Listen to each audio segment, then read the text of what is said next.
கடந்த வெள்ளிக்கிழமை கோலாலம்பூர் ஜலான் மஸ்ஜித் இந்தியாவில் நில அமிழ்வில் மாயமான இந்திய மாதுவை தேடும் பணியில் டைவர்ஸ் நடவடிக்கையை தொடர்வது மிகவும் ஆபத்தானது என்று தீயணைப்பு மற்றும் மீட்புத்துறை தீர்மானித்துள்ளது.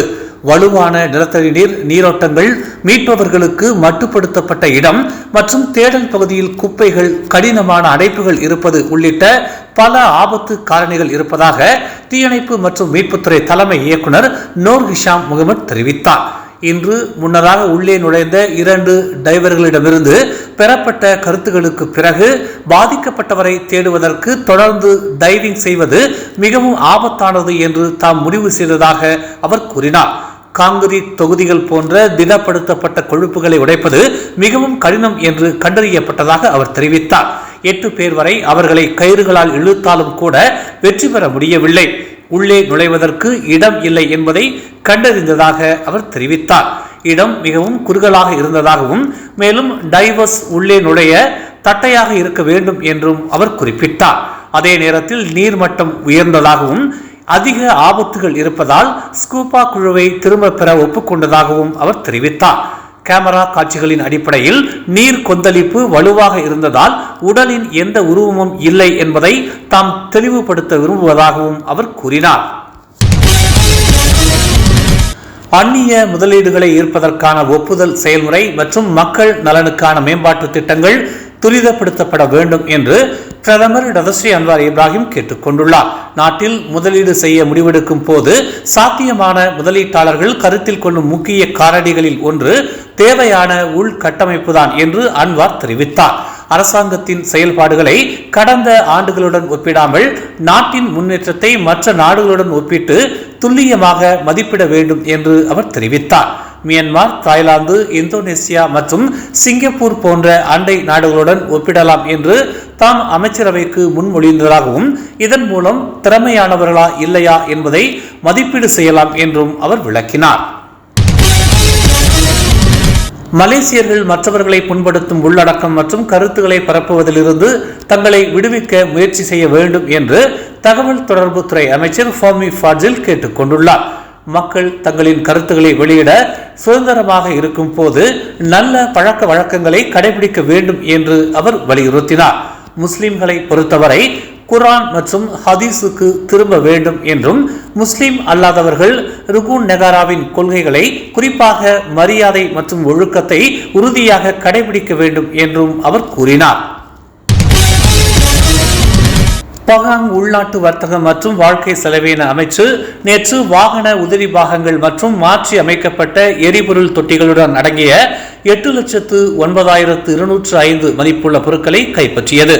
9 வழக்குகளில் பொருட்கள் கைப்பற்றப்பட்டதாக அதன் இயக்குனர் ஜஸ்லீலி ஜமாலுடன் தெரிவித்துள்ளார்.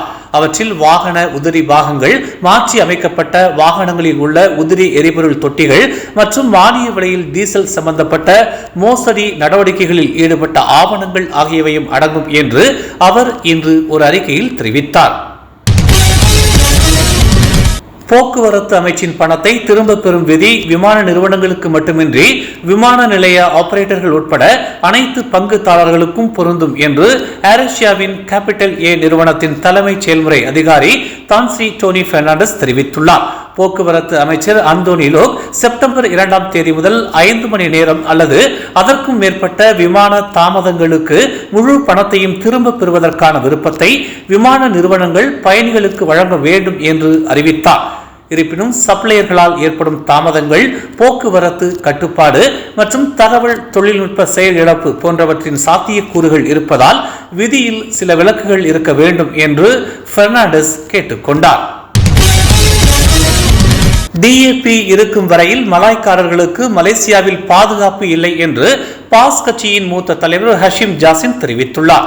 முந்தைய காலத்தில் டிஏபி கட்சியும் பாஸ் கட்சியும் ஒன்றாக அரசியல் செய்த போதே டிஏபி கட்சியினர் மலாய்க்காரர்களின் உரிமைகளுக்கு எதிராக செயல்பட்டதாகவும் ஆட்சி அதிகாரம் பெறவும் மலாய் வாக்காளர்களின் ஆதரவை பெறவும் டிஏபி கட்சியினர் பாசாங்கு செய்ததாகவும் அவர்களின் உண்மை முகம் தெரிந்து டிஏபி உடனான கூட்டணியை பாஸ் கட்சி முறித்துக் கொண்டதாகவும் ஹஷிம் ஜாசிம் தெரிவித்துள்ளார்.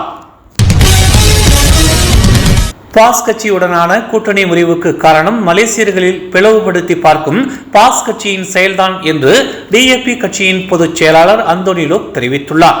இனமாகவும் மதமாகவும் பிரித்து பார்க்கும் குணத்தை முந்தைய பாஸ் கட்சி கொண்டிருக்கவில்லை என்பதையும் அந்தோனி லோக் சுட்டிக்காட்டினார். பாஸ் கட்சியின் முன்னாள் தலைவர் நிக் அப்துல் அசீஸ், நிக் மாட் போன்ற தலைவர்கள் பாஸ் கட்சியை மேம்படுத்தவும் அனைத்து சமூகத்தினருக்குமான அரசியலையும் ஆட்சியையும் முன்னெடுத்தனர். ஆனால் இப்போது பாஸ் கட்சியின் நிலை கொடூர அரசியல் என்று டிஏபி கட்சியின் பொதுச் செயலாளர் அந்தோனி லோக் தெரிவித்தார். ஸ்லாங்கூரில் பண்டார் புஞ்சா காலாம் சாலை அருகே புலி ஒன்று சுற்றித் திரிவதாக பரவும் காணொளி சமூக வலைதளங்களில் பரவியதை அடுத்து வனவிலங்குகள் பாதுகாப்பு ஆணையத்தின் இயக்குநர் வான் முகமது அடிப் வான் முகமது யூசோ விளக்கமளித்துள்ளார். சம்பந்தப்பட்ட காணொளி கடந்த ஆகஸ்ட் 20ஆம் தேதி கிளந்தானில் கோலா பெத்திஸ் பகுதியில் எடுக்கப்பட்டதாக உறுதிப்படுத்தினார். நேற்று முதல் சமூக வலைதளங்களில் பரவிய அக்காணொலியை உண்மைத்தன்மையை அறிந்து பகிரும்படியும் தேவையற்ற பதற்ற நிலையை ஏற்படுத்த வேண்டாம் என்றும் அவர் கேட்டுக்கொண்டார். மேலும் செய்திகளை தெரிந்து கொள்ள தமிழ் மலர் நாளிதழை பாருங்கள். எங்களோடு இணைந்திருக்க மலர் டிவியை பதிவு செய்து கொள்ளுங்கள். உறவுகள் மகிழ்ந்திட விருப்பம் மற்றும் பகிர்வு சேவையை சொடுக்குங்கள்.